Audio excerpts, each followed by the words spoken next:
Good morning, dear students. Today we are discuss biology of class 11th, chapter 1st. Here the chapter name is the living world. Firstly, all of you know that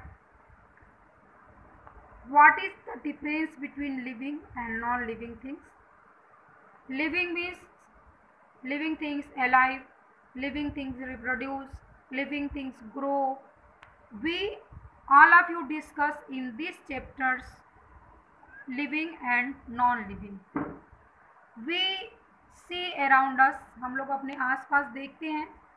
There is mountains, there is deciduous forest, there is oceans, there is freshwater lakes, and there are migrating birds. Valley of flower are attracting sharks, individuals among members of population, among population of community. बहुत सारी community हैं, बहुत सारे amazing चीज़ें हैं जो कि हमको आश्चर्य में डाल देते हैं. आश्चर्यजनक जो है कि घाटियाँ हैं, आश्चर्यजनक फ्लावर्स हैं, चिड़ियों की चहचहाहट है, जिससे ये लिविंग वर्ल्ड बना हुआ है. First topic is here, what is living.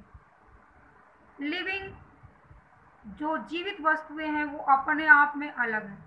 Living things are characteristic of living organisms. हम लोग सब जानते हैं कि लिविंग जो है वो एक अलग कैरेक्टरिस्टिक है लिविंग ऑर्गेनिजम्स का. Here we discuss main characteristics of living organisms. First, all living organisms grow. जितने भी लिविंग ऑर्गेनिजम्स हैं वो ग्रो कर सकते हैं. उनमें ग्रोथ होता है, उनमें मास में ग्रोथ होता है, उनकी बॉडी में ग्रोथ होता है.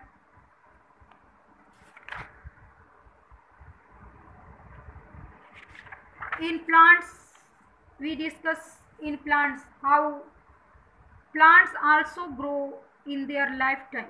Plants जो हैं वो पूरे जीवन काल में ग्रोथ करते रहते हैं. Why plants grow? पूरे जीवन काल में वो अपना ग्रोथ कैसे करते हैं? क्या डिफरेंस है ह्यूमन से और प्लांट्स में? Plants have a meristematic tissue which have ability to divide regularly. Plants के पास एक ऐसा टिश्यू होता है जिसको हम मेरिस्मेटिक टिश्यू कहते हैं, जिसकी वजह से उनका परमानेंट ग्रोथ होता है. पूरे जीवन काल में वो ग्रो करते रहते हैं. एपिकल पोर्शन पे वो टिश्यू होता है, एपिकल रूट पे होता है और सूट पे होता है, अपेक्सिस पे होता है. जहाँ पे ग्रोइंग पावर होता है वहाँ पे वो टिश्यू पाया जाता है.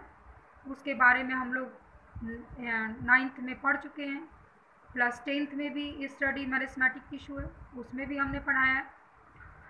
Now here we discuss about living things and non living things.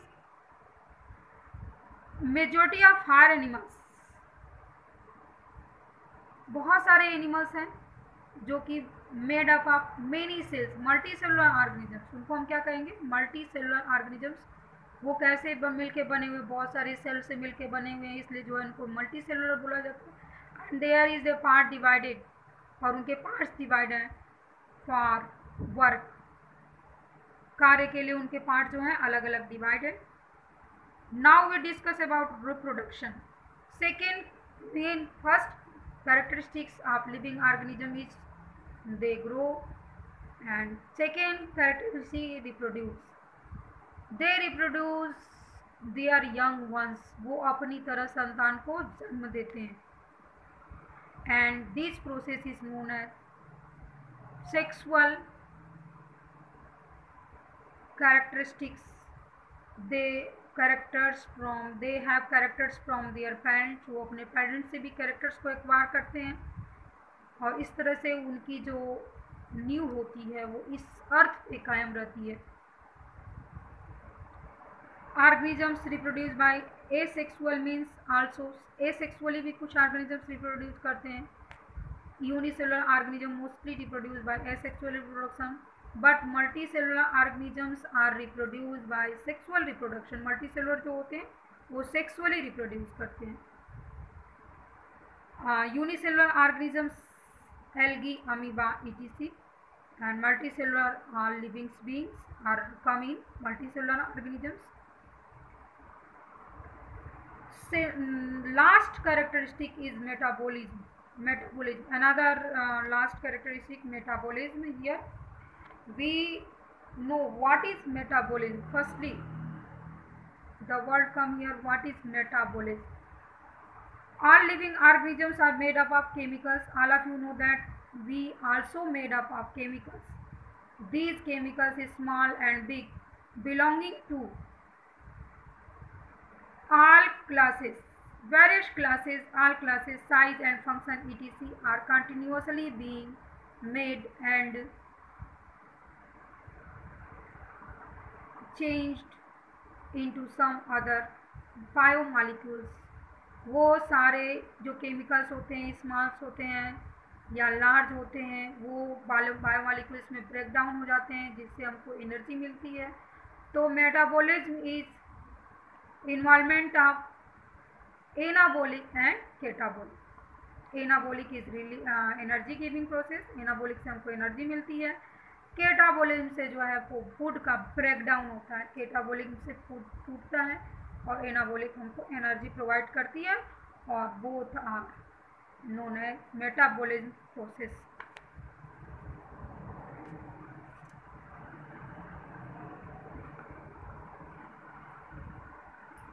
Hence cellular organization of body is the defining features of life forms. इस तरीके से सेलुलर ऑर्गेनाइजेशंस एक कैरेक्टरिस्टिक है, जिससे ये मालूम चलता है कि सारे ऑर्गेनिजम्स जो है वो सेल से मिलके बने होते हैं. Perhaps the most obviously technical complicated features of all living organism is this ability to sense their surrounding or environment. और एक और कैरेक्टरिस्टिक है कि वो अपने इन्वायरमेंट को सेंस करते हैं, महसूस करते हैं, और which could be physical, chemical और बायोलॉजिकल. चाहे वो फिजिकल हो, चाहे केमिकल हो या बायोलॉजिकल है. प्लांट्स रिस्पॉन्ड एक्सटर्नल फैक्टर्स, और प्लांट्स भी एक्सटर्नल फैक्टर्स के प्रति जो है कि अपना मूवमेंट शो करते हैं, जैसे लाइट, वाटर, टेम्परेचर के अकॉर्डिंग वो मूवमेंट शो करते हैं. तो they are also alive. All organisms from the prokaryotic. All of you know what is prokaryotic and what is eukaryotic. Previously I will discuss it in in class 10th, what is prokaryotic and what is eukaryotic, but now also explain it. Prokaryotes, they have not well nucleus, but in eukaryote they have well defined nucleus and all cell organelles. Photoperiods affects reproduction in seasonal breeders, both plants and animals. All organisms handle chemicals entering their bodies. All organisms therefore are aware of their surroundings. सारे organisms अपने surroundings से aware होते हैं. Humans being only organism who aware himself, और human being ऐसा है जो कि अपने आप को खुद महसूस करता है, सारी एक्टिविटी को परफॉर्म करता है.